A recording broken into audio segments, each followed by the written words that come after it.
నిమిత్తమై గొప్ప భారము, శ్రద్ధ, ఆసక్తి కలిగించి ఉన్నందున నీకు స్తోత్రాలు. బెరియా సంఘంతో మమ్మల్ని తండ్రి సమకూర్చి ఉన్నందున, మాకు సహవాసం కలిగించి ఉన్నందున, మీ బిడ్డలతో మీ ప్రేమ ఆదరాభిమానాలు పొందుటకు అయా కలిసి మిమ్మల్ని స్తుతించుటకు మీరిచ్చినటువంటి కృప కొరకై నీకు వందనాలు. మేము కష్టంలో ఉన్నప్పుడు, అనారోగ్యంతో ఉన్నప్పుడు భారంతో ప్రార్థన చేసి ఉన్నారు. ప్రతి ఆదివారం ఆరాధన సమయంలో మమ్మల్ని జ్ఞాపకం చేసుకున్నారు.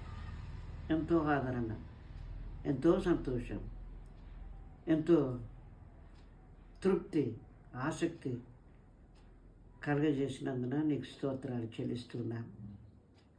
ప్రేమించేవారు, ప్రార్థించేవారు ఉన్నారు.